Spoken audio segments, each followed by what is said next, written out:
The market most fundamental characteristic it can express its reason in almost infinite combination of ways. The market can do virtually anything at any time. This is obvious enough, especially for anybody who has experienced a market that has displays erratic and volatile price swing. The problem is that all of us have the tendency to take these characteristics for granted in ways that cause us to make the most fundamental trading error over and over again.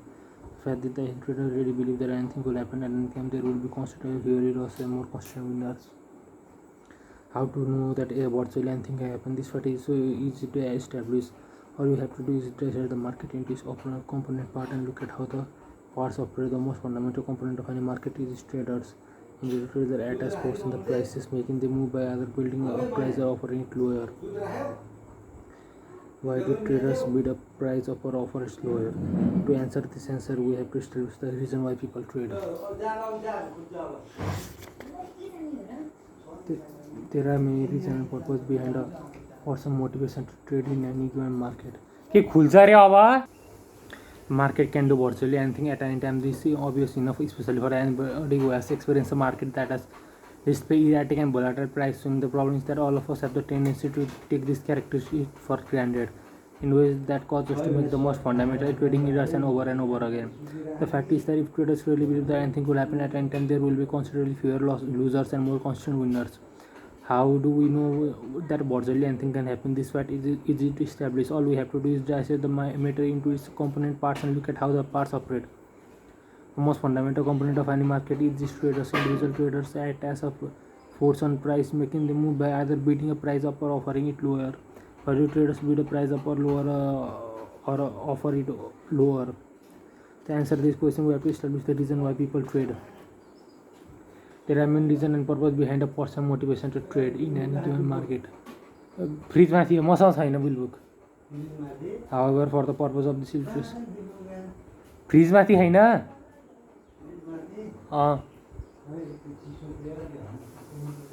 Purpose of the illustration, we don't have to know all the underlying reasons that compel any individual trader to act, because ultimately they all boil down to one reason and one purpose: make money. We know this because there are only two things a trader can do: buy and sell, and there are only two possible outcomes for every trade: profit and loss. Therefore, I think we can safely assume that regardless of one's building for trading, the bottom line is that everyone is looking for the same outcome: profit. And there are only two ways to create those profit: either buy low and sell high, or sell high and buy low.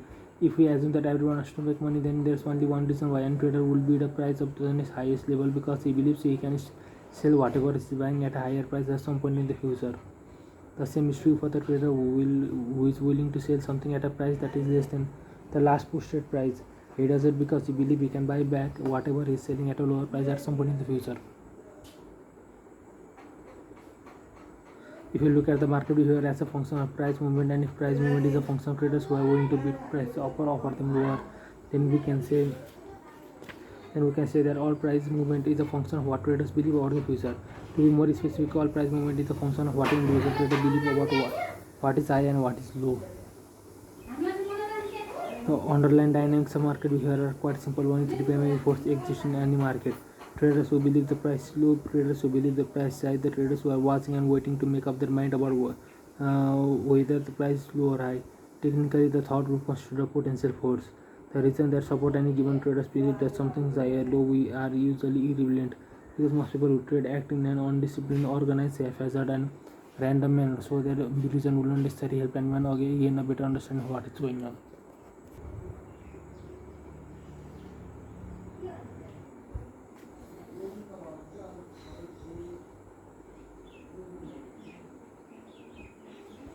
The first suggestion I made, that instead of looking for another investor to back what ultimately will be another failed attempt at trading, you will be better off taking a job doing something you are really good at. He could be paid at a stable income while working through his problems, and at the same time provide someone with a worthwhile service. He took my advice and quickly found a position as a technical analyst with a fairly substantial brokerage house and clearing firm in Chicago. The semi-retired chairman of the board of the brokerage firm was a long-time trader with nearly 40 years of experience in the grain pits at the Chicago Board of Trade. He didn't know about technical analysis because he never needed it to make money on the floor, but he no longer traded on the floor, and found the transition to trading from extremely difficult and somewhat mysterious. So he asked the firm newly acquired technical analyst to sit with him during the trading day and teach him technical trading. The new has jumped at the opportunity to show off his ability to such an experienced and successful trader.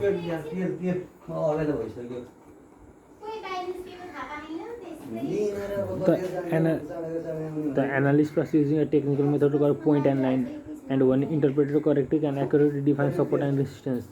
One day, as the two of them were watching the soybean market together, the analyst had projected the support and resistance point, and the market happened to be trading between these 2 points.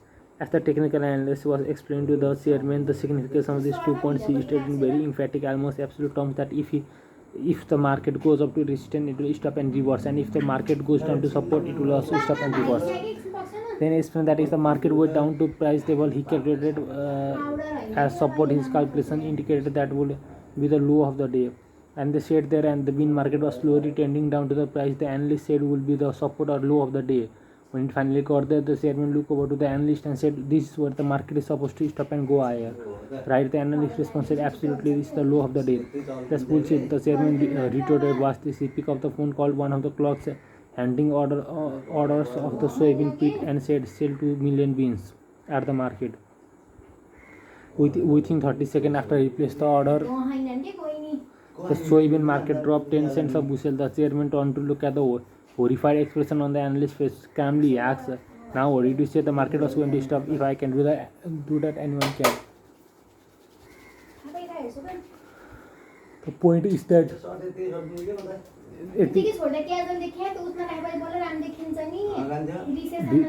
भित्र राख्ने हो कि shirt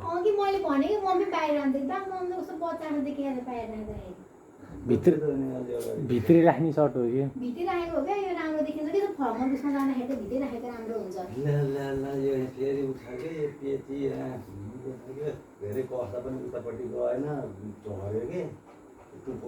ठ्याक्कै घरमा बस्यो भने हो सजिलो हुन्छ लामो भयो अनि यो अलिक ठुलो सर्ट हुनुपर्छ क्या बाहिर भित्र हाल्नु त सुत्तो गरेर सर्ट छ इन्डियन सर्ट जस्तो. The point is that from our own individual perspective as observer of the market, anything can happen, and it takes only one trader to do it. This is the hard, cold reality of trading. The only the very best traders even impress and accept it with no internal conflict. How do I know this? Because only the best trader constantly redefine the risks before entering a trade. Only the best trader calls the loss without reservation or hesitation when the market tells them the trade isn't working. And only the best traders have an organized systematic money management regimen for taking profit when the market goes in the direction of the trade. के त्यस्तो भइहाल्छ नि tight हुन्छ त्यसरी झन् बिचमा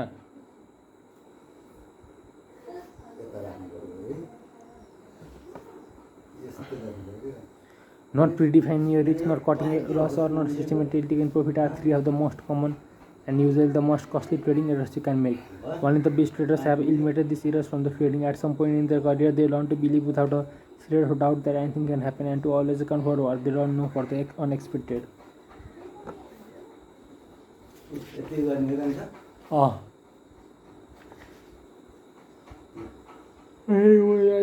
To force that price to move. Nalaini huncha. Traders who believe the market are going up and traders who believe the markets are going down. At any given moment, we can see who has the stronger conviction by observing where the market is now relative to where it was at some previous moment. If a recognizable pattern is present, the pattern may repeat itself, giving us an indication of what the market is headed. These are something we know, but there are so much we don't know, and we will never know unless we learn how to read minds. For instance, do you know how many traders may be sitting on the sidelines about to enter the market? Do you know how many of them want to buy and how many want to sell, or how many shares they are willing to buy or share? What about the traders whose participation is already reflected in the current price? At any given moment, how many of them are about to change their mind and exit the position? But if they do, how long will they stay out of the market? And if and when they come back into the market, and which direction will they cast their votes? These are the constant, never-ending, unknown, hidden variables that are always operating in every market. Always, the best traders don't try to hide from this unknown variable by pretending they don't exist, or do they try to?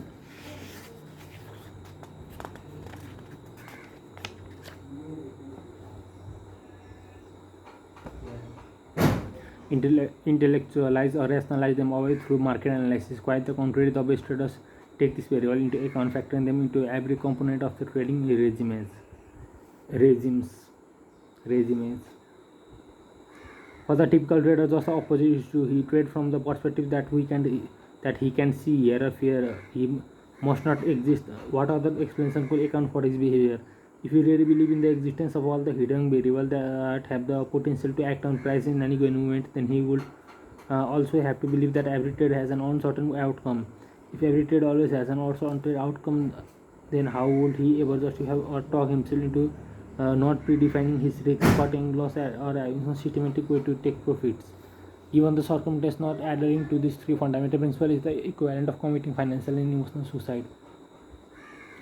Since most traders don't adhere to this principle, are we to assume that the true underlying motivation for trading is to destroy themselves? It is certainly possible, but I think the percentage of traders who either consciously or subconsciously want to rid themselves of their money or hurt themselves in some way is extremely small. So, if financial suicide is the predominant reason, then what could keep someone from doing something that will otherwise make absolute perfect sense? The answer is quite simple. The typical trader does not predefine the risks but cut his loss or systematically take profits because the typical trader doesn't believe it's necessary. The only reason why he would believe it is not necessary is that he believes that he already knows what's going to happen next based on what he perceives is happening in any given now moment.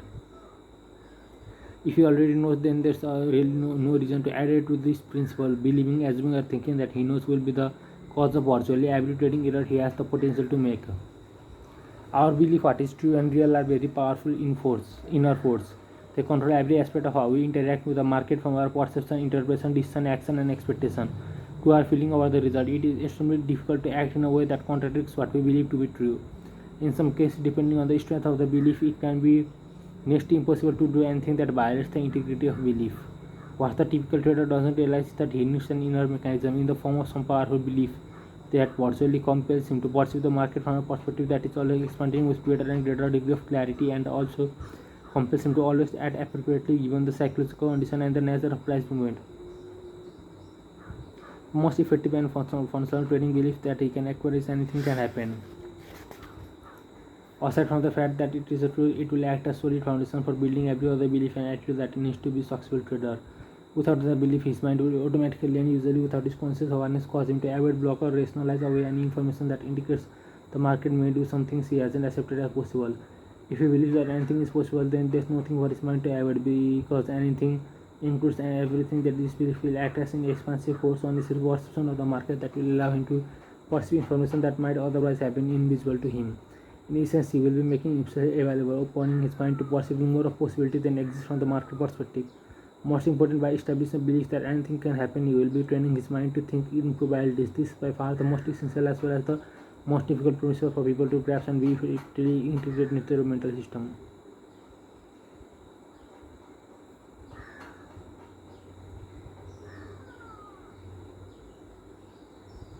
The trader says,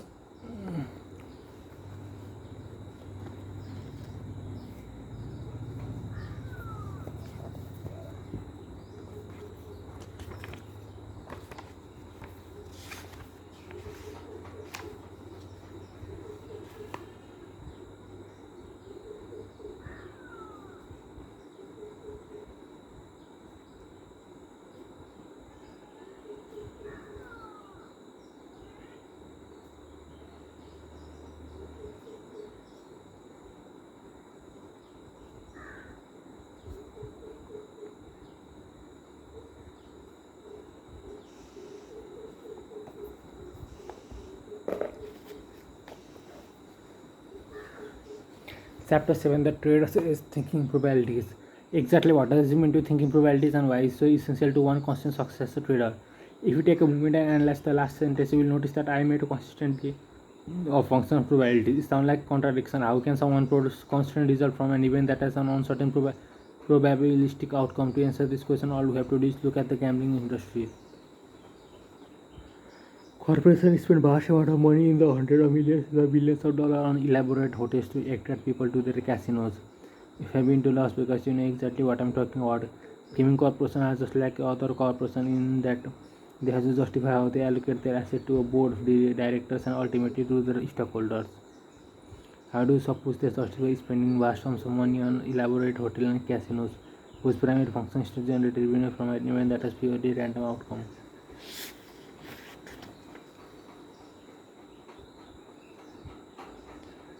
Paradox, random outcome, constant result. Here is an interesting paradox. Casino make constant profit day after day and day after year, facilitating an event that was purely random outcome. At the same time, the most to believe that the outcome of the market behavior is not random, and yet that seem to produce constant profit. So, not a constant non-random outcome produce constant result, and random outcome produce a random inconstant result. What casino owner experience gamble and the waste traders understand that difficult to find difficult to grasp this event that a probable outcome can produce constant result. If you can get the odds in the favor and there is a large enough sample size of event, the best trader treat trading like a number game, similar to the way in which casinos and professional gambler approach gambling. To illustrate, let's look at the game of blackjack. In the blackjack, the casino have approximately 4.5% edge over the player based on the rule they require player to adhere to.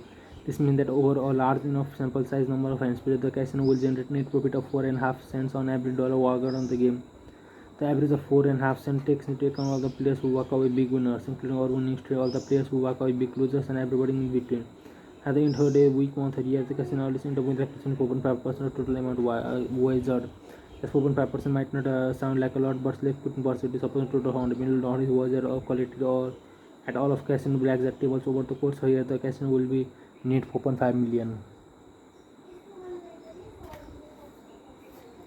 What casino owner and professional gambler understand about the natural probabilities that each individual had a hand played is statistically independent of every other hand. This means that each individual hand is a unique event over the outcome is random relative to the last hand played or the next hand played.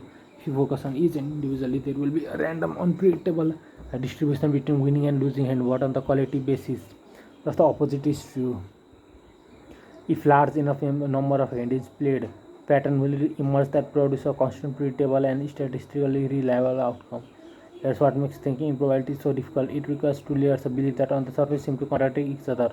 We call the first layer the microwave. At this level, you have to believe in the uncertainty and unpredictability of the outcome of each individual hand. You know the truth of its uncertainty because there are always a number of unknown variable affecting the consistency of the deck that each new hand is drawn from. For example, you can know in advance how any of other participants will decide to play the range, since they can either take or decline additional card. Any variable acting on the consistency of the deck they can control or known in advance will make the outcome of any particular hand both uncertain and random. The second layer is the macro level. At this level, you have to believe that the outcome over a series of hand played is relatively certain and predictable. The degree of certainty is based on the fixed or constant variable that are known in advance and especially designed to give an advantage to the one side or another. The constant variable I am referring to are the rules of the game. So even though you don't or not know in advance a sequence of wins to losses, you can be relatively certain that if enough hands are played, whoever has the edge will end up with more wins than losses. The degree of certainty is a function of how good the edge is. It's the ability to believe in the unpredictability of the game at the micro level and simultaneously believe in the predictability of the game at the macro level that makes the casino and the professional gambler effective and successful at what they do. Their belief in the uniqueness of each end prevents them from engaging in the point.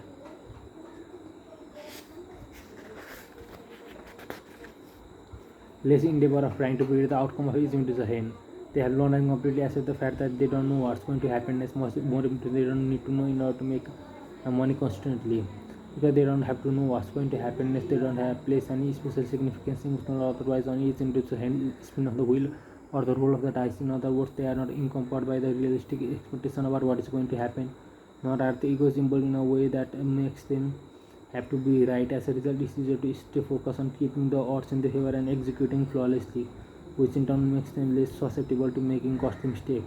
They stay relaxed because they are committed and willing to let the probabilities play themselves out, all while knowing that if their races are good enough and the sample size are big enough, they will come out net winners. The best traders use the same thinking strategy as the casino and professional gambler. Not only does it work to the benefit but the underlying dynamics supporting the need of such strategies are the same trading as they are in gambling.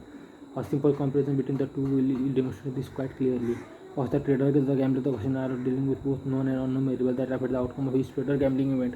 In gambling, the known variable are the rules of game. In trading, unknown variable are the results of the market analysis. Market analysis finds behavior pattern in the collective action of everyone participating in the market. We know that individuals will act the same way under similar situations and circumstances over and over again, producing observable pattern of behavior. By the same token, groups of individuals interacting with one another day after day, week after week, also produce behavior patterns that repeat themselves. This qualitative behavior pattern can be discovered and subsequently identified by using analytical tools such as trend line movement, uh, moving average, oscillators, or retracements, just to name a few of the thousands that are available to any trader. Each analytical tool uses a set of criteria to define the boundaries of each behavior pattern identified. The set of criteria and boundaries identified are the trader's non-market variable. They are to the individual trader what are the rules of the game are to the casinos and gambler. By this I mean the trader's analytical tool are the known variable that put the odds of success of for any given trade in the trader's paper in the same way that the rules of the game puts the odds of success in favor of the casino.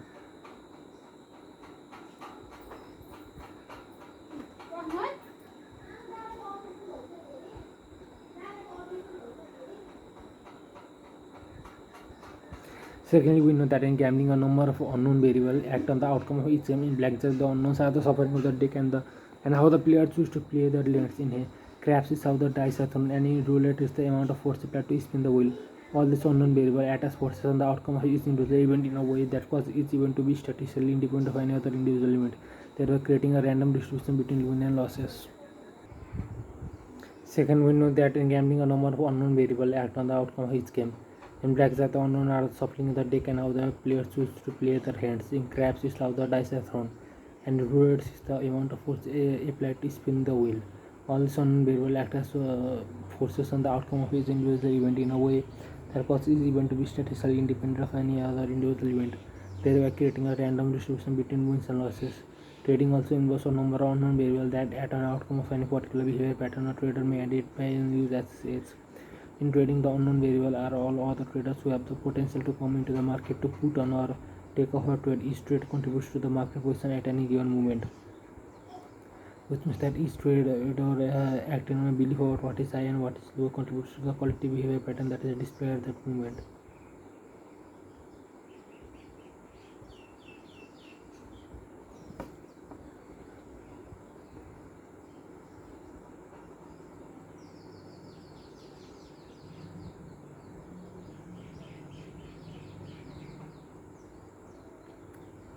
If there is a recognizable pattern and the variable is to define that pattern conform to a particular trader definition of an edge, then we can say that the market is offering the trader an opportunity to buy low or sell high based on the trader's definition. Suppose the trader sees the opportunity to take advantage of this edge and puts on trade.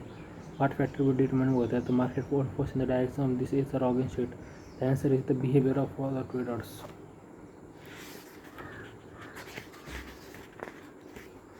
At the moment he puts a trade on, and for as long as he chooses to stay in that trade, other traders will be participating in that market. They will be acting on the belief of what is high and what is low. At any given moment, some percentage of other traders will contribute to an outcome favorable to our trader says, and the participation of some percentage of traders will negate his says. There is no way to know in advance how everyone is going to behave and how the behavior will affect this trade. So the outcome of the trade is uncertain. The fact is the outcome of every ticket trader anyone decide to make it affected in some way by the subsequent behavior of the trade participant in that market, making the outcome of all traders uncertain.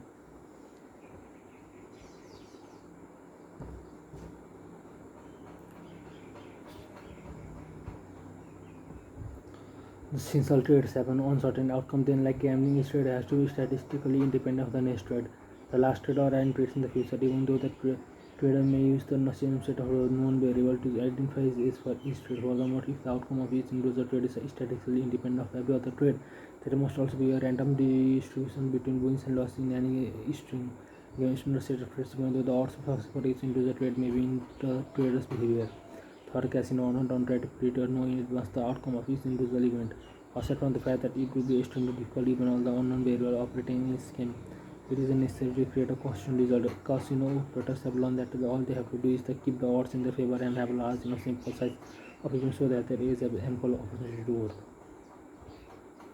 Trading in the moment, traders who have learned to think in probability approach the market from virtually the same perspective.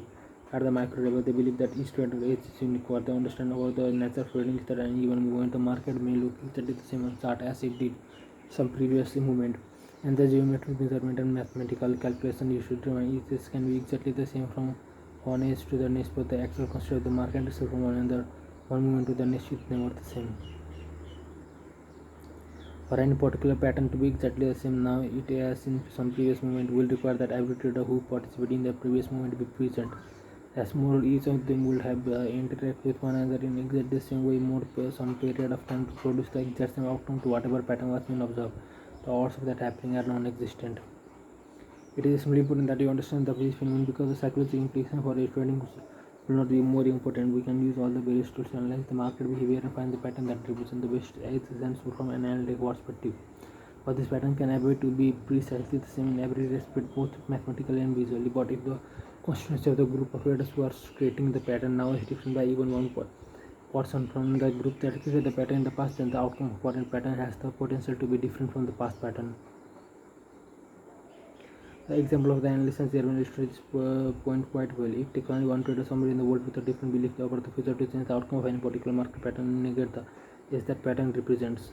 The most fundamental characteristic of the pattern behavior is that each now moment market system, each now moment behavior pattern, and each now moment is always a unique occurrence with an outcome, independent of all other. Uniqueness implies that anything can happen, either what we know, expect or anticipate, or what we don't know or can know on this word start and reward special abilities. A constant flow of both of known and unknown variable creates a probabilistic environment where you don't know for certain what will happen next.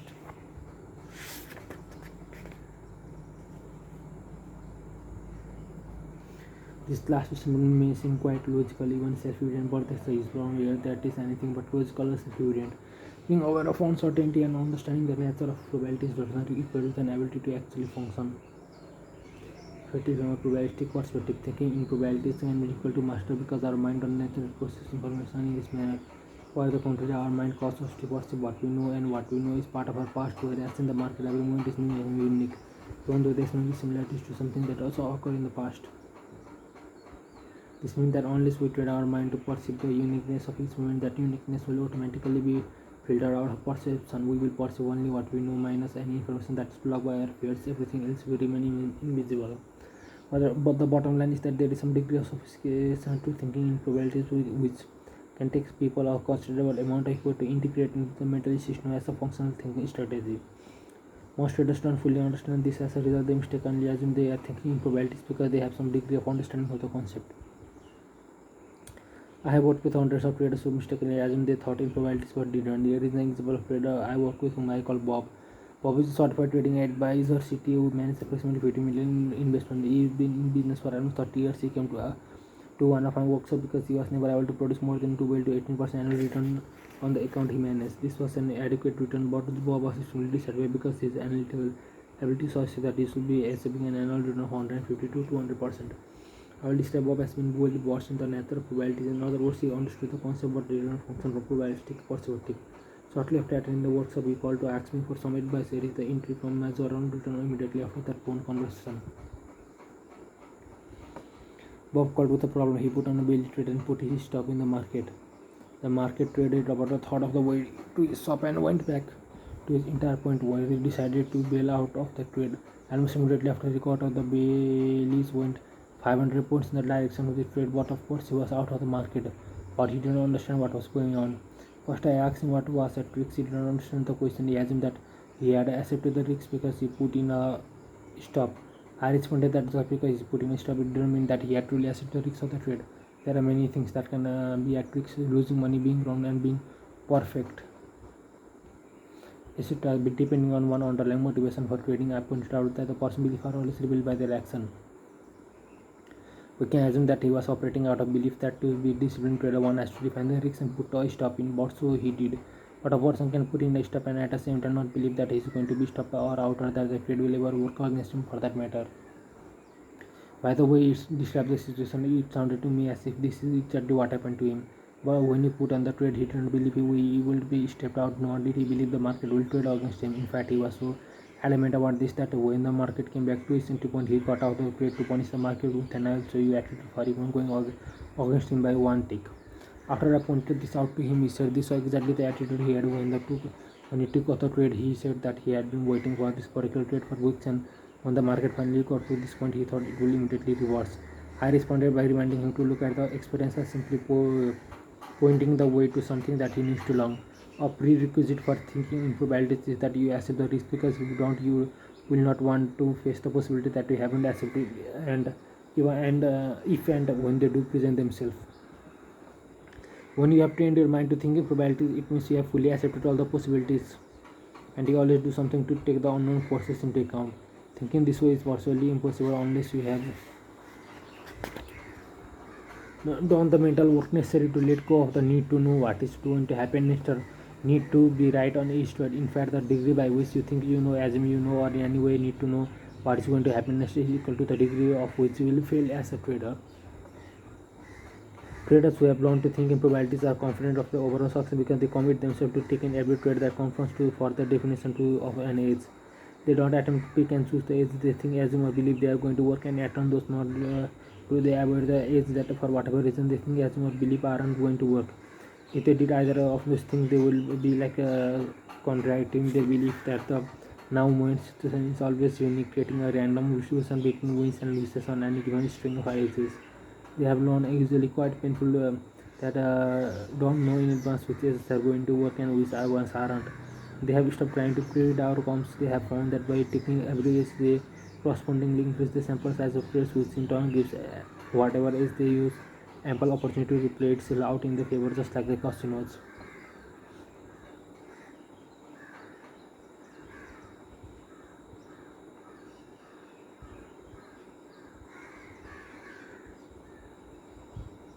On the other hand, why do you think unsuccessful traders are obsessed with market analysis?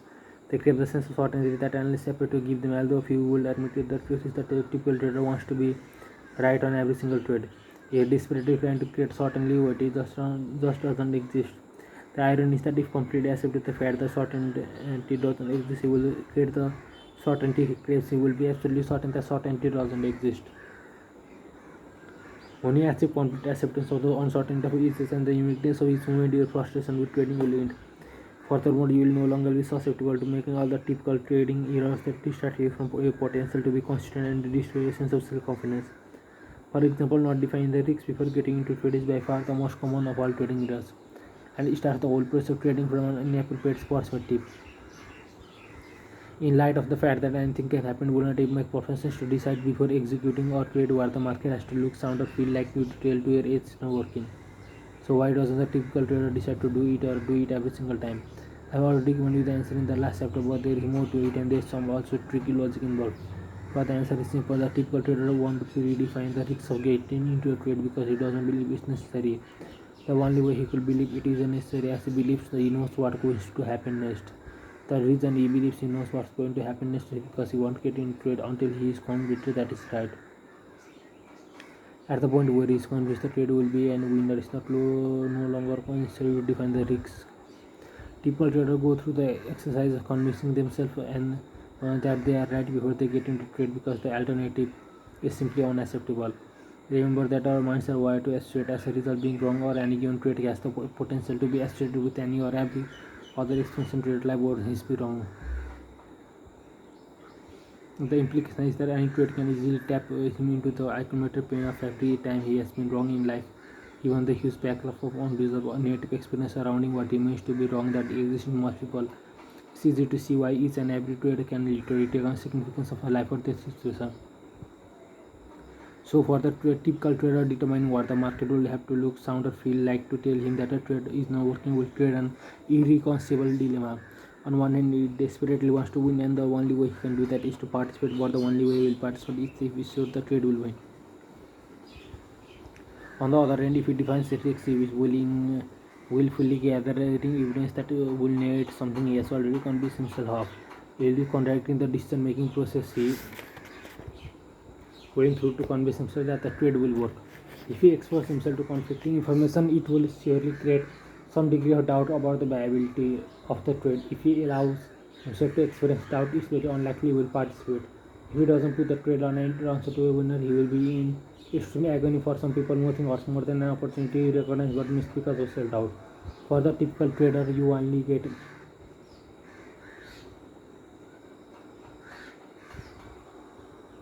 the only way out of that dilemma is to ignore the risks and remain convinced that the trade is right.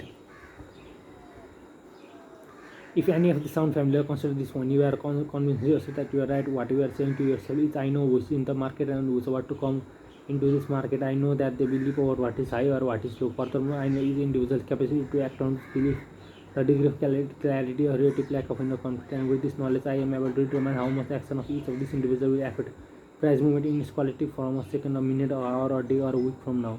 Looking at the process of convincing myself that you are right from this perspective, it seems a bit absurd, doesn't it?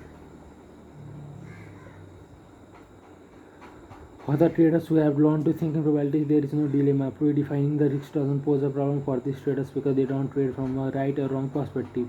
They have learned that trading doesn't have anything to do with being right or wrong on any individual trade. As a result, they don't perceive the risks of trading in the same way the typical trader does.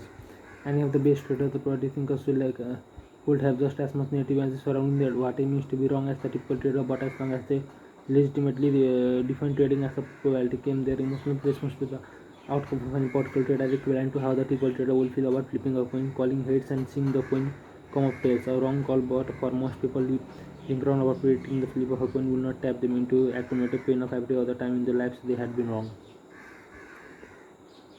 Why most people know that the outcome of a coin toss is random. If you believe the outcome is random, then you will naturally expect a random outcome. Randomness implies at least some degree of odds on 20, so when we believe in the random outcome, there is an implied acceptance that we don't know what that outcome will be.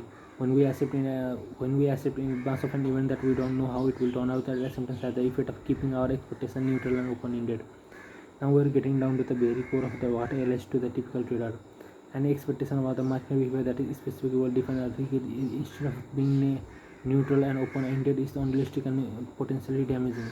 I define an unrealistic expectation as one that does not correspond with the possibilities available from the market perspective. If each movement in the market is unique and anything is possible, then any expectation that does not reflect those boundaryless characteristics is unrealistic. Managing expectation.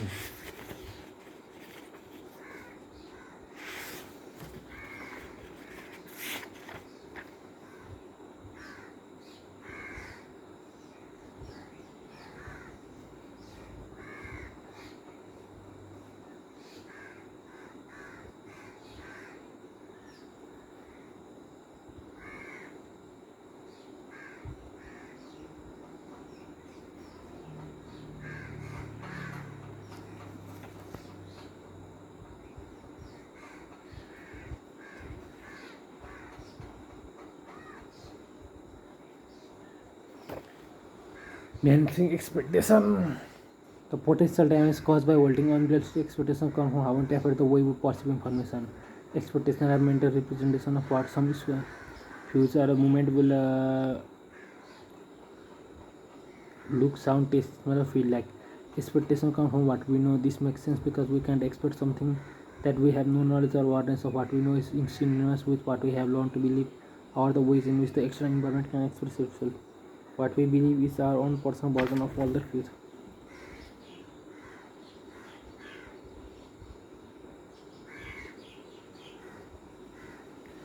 What we expect something, what we are putting out in the future that we believe to be true. We are expecting the outside environment to a minute, an hour, a day, or a week, for a month from now to be the way we have represented it in our minds. We have to be careful about what we project out into the future because nothing else has the potential to create more unhappiness and emotional misery than an unfulfilled expectation. When things happen sort exactly as you expect them to, how do you feel? The response is generally wonderful, including feeling like happiness, joy, कति लामो रहेछ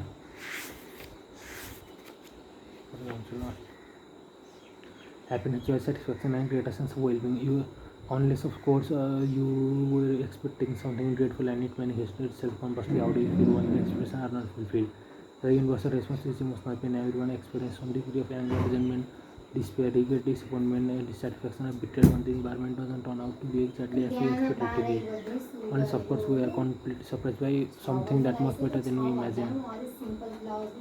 That's what we run into problems because our expectations come from what we know. When we decide to believe that we know something, we naturally expect to be right.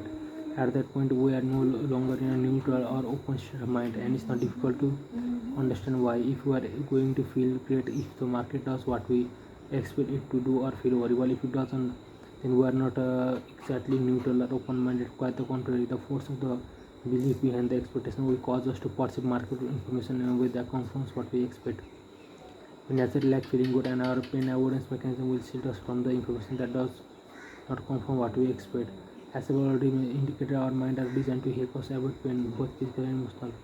This pain avoidance mechanism exists at both conscious and subconscious level. For example, if an object is coming toward your head, you react instantly to get out of the way.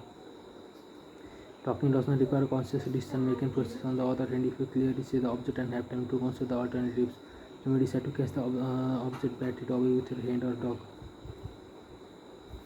This is an example of how we protect ourselves from physical pain. Protecting yourself from emotional or mental pain works in the same way, except that we are now protecting ourselves from information. For example, the market expresses information about its and potential to move in a particular direction. यो book फिटिक्कै राम्रो होइन दिन्छु म रुक्छु. It's where we run into problems because our expectations come from what we know. When we decide to believe that we know something, we naturally expect to be right. At the point we are no longer in natural open state of mind. And it's not difficult to understand why. If we are going to feel great if the market does what we expect it to do, or feel horrible if it doesn't, then we are not exactly neutral or open-minded. Quite the contrary, the force of the belief behind the expectation will cause us to perceive market information in a way that confirms what we expect. We naturally like feeling good, and our pain avoidance mechanism will shield us from information that does not confirm what we expect to keep us from feeling bad. As I've already indicated, our minds are designed to help us avoid pain, both physical and emotional. This pain avoidance mechanism exists at both conscious and subconscious level. For example, if an object is coming toward your head, you react instantly to get out of the way. Docking does not require a conscious decision-making process. On the other hand, if you clearly see the object and have time to consider the alternative, you may decide to catch the object, bat at it away with your hand or dog. This is an example of how we protect ourselves from physical pain. Protecting ourselves from emotional or mental pain works in the same way, except that we are now protecting ourselves from information. For example, the market expresses information about itself and its potential to move in a particular direction. If there is a difference between what we want or expect and what the market is offering or making available, then our pain avoidance mechanism kick in to compensate for the difference. As with physical pain, this mechanism operates at both the conscious and subconscious level.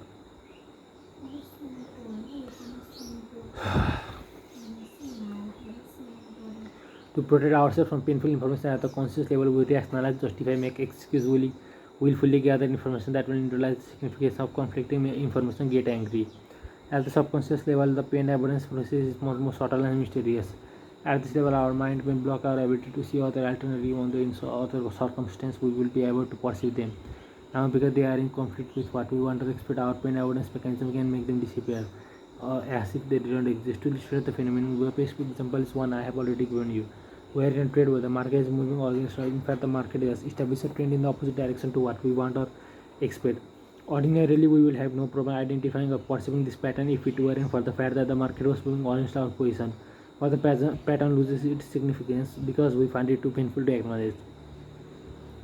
To avoid the pain, we narrow our focus of attention and concentrate on information that keeps us out of pain, regardless of how insignificant or minute. In the meantime, the information that clearly indicates the presence of a trend and the opportunity to trade in the direction of the trend become invisible.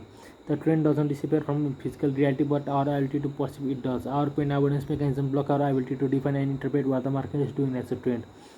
The trend will then stay invisible until the market either reverses in our favor or we force out of the trade because the pressure of losing too much money becomes unbearable. It's not until we are either out of the trade or out of danger that the trend becomes apparent, as well as the opportunity to make money by the trading in the direction of the trend. This is a perfect example of 2020 insight. All the distinctions that will otherwise be perceivable become perfectly clear after the fact that there is no longer anything for our mind to protect us from. We will have the potential to engage in self-protective pain avoidance mechanism because they are natural function of the way our minds operate. There may be times when we are protecting ourselves from information that has the potential to bring up deep-seated emotional wound or trauma that we are just not ready to face or don't have the appropriate skill or resources to deal with. In this case, our natural mechanism are serving us well. But more often, our pain avoidance mechanism are just protecting us from information that will indicate that our expectations do not correspond with what is available from the environment perspective. This is where our pain avoidance mechanism do us a disservice, especially as traders. To understand this concept, ask yourself what exactly our marketing information is threatening. It is threatening because the market actually expresses negatively charged information as an inherent characteristic of the way it exists. It may seem that way, but at the most fundamental level, what the market gives us to perceive are upticks and downticks, or upwards and downwards. These up and down ticks from patterns that represent edges. Now, are any of these ticks or the pattern they form negatively charged? Again, it may certainly seem that way, but from the marketer's perspective, the information is neutral. Each up tick, down tick, or pattern is just information telling us the market position. If any of this information had a negative charge as an inherent characteristic of the way it exists, that will not everyone exposed to experience emotional pain. For example, if both you and I get hit on the head with a solid object, there probably will not be much difference in how we would feel. We both be in pain. Any part of our bodies coming into contact with a solid object with some degree of force will cause anyone with a nervous system to experience pain. We share the experience because our bodies are constructed in basically the same way. The pain is an automatic physiological response to the impact with a tangible object. Information in the form of words or gestures expressed by the environment or up and down ticks expressed by the market can be just as painful as being hit with solid object. But there is an important difference between information and object. Information is not tangible. Information does not consist of atoms and molecules. To experience the potential effect of information, whether negative or positive, requires an interpretation. Yo book राम्रै छैन कि these पढ्दै जाऊ केही न केही नयाँ कुरा अफकोर्स सिकिन्छ हेरेर बुक पढिसकेपछि अथर त्यस्तो बिल्ली पनि हुँदैन कि केही पनि कुराहरूलाई यो बुक यस्तो माथि कस्तो यसलाई रेट गर्ने मान्छेहरू नै पाल छन् कि के मैले बुझेको छैन कि एउटै भने राम्रो कुरा भनेको छ तर यति बेसिक कुरा रिपिट गरेको छ कि लास्टै यस्तो रिपिटेटिभ बुक छ कि यो बुक 200 पेजको छ नि यसलाई 50 पेजमा निप्टाउन सकिन्थ्यो कि The interpretation we make are function of our unique mental frameworks. Everyone's mental framework is unique for two fundamental reasons. First, all of us were born with differently genetically encoded behavior and personality characteristics that cause us to have different needs from one another. How positively or negatively and to what degree the environment responds to this needs creates experience unique to each individual. Second, everyone is exposed to a variety of environmental forces. Some of these forces are similar from one individual to the next, but none are exactly the same. If you consider the number of possible combinations of a genetically encoded personality characteristic we can be born with in relation to the almost infinite variety of environmental forces we can encounter throughout our lives, all of which contribute to the construction of our mental framework, then it's not difficult to see why there is no universal mental framework common to everyone. Unlike our bodies which have a common molecular structure that experience physical pain, there is no universal mindset to assure us that we will share the potential negative or positive effect of information in the same way. For example, someone could be projecting insult at you, intending to cause you feel emotional pain. From the environment perspective, there is negatively charged information. Will you experience the intended negative effect? Not necessarily. You have to be able to interpret the information as negative to experience it as negative. What if this person is insulting you in a language you don't understand or is using words you don't know the meaning of? Will you feel the intended pain? Not until you build a framework to define or understand what the word in a derogatory way. Even then, we can assume that they will that you would feel that what you would feel would correspond to the intent behind the insult. You could have a framework to perceive the negative intent, but instead of feeling pain, you might experience a perverse type of pleasure. I've encountered many people who simply, of their own amusement, like to get people riled up with the negative emotion. If they happen to be insulted in the process, it creates a sense of joy because then they know they know how successful they have been. I'm sorry my viewers, म सर्ट starter गरिरहेको छु. A person expressing genuine कसैले हेरिरहेको छ अरे के अब पर्सन एक्सप्रेसिङ जेन्युन ल तर एउटामा त 15 भ्यू आएको थियो यार. A person expressing genuine love is projecting positively charged information into the environment. Let's say the intent behind the expression of this positive feeling is to convey affection, endearment and friendship. Are there any assurance that the person or persons this positively changed information is being projected towards will interpret and express it as such? No, there aren't. A person with a very low sense of self-esteem or someone who experiences a great deal of hurt and disappointment in relationship will often misinterpret an expression of genuine love as something else. In the case of a person with low self-esteem, if he doesn't believe he deserves to be loved in such a way, he will find it difficult. It's not impossible to interpret what is being offered as genuine or real. In the second case, where one has significant bad luck of hurt and disappointment in a relationship, a person could easily come to believe that a genuine expression of love is extremely rare, if not non-existent, and would probably interpret the situation either as someone wanting something or trying to take advantage of him in some way. I'm sure that I don't want to go and on slating example of all the possible, but they are to misinterpret what someone is trying to complicate or us to what we express to someone can be misconstrued and experienced in ways completely unintended by us. The point that I'm making is that such individuals will different interpret and consequently experience whatever information is exposed to his own unique way. There is no standardized way to experience what the environment may be offering, whether it's positive, neutral, or negative information, simply because there is no standardized method of framework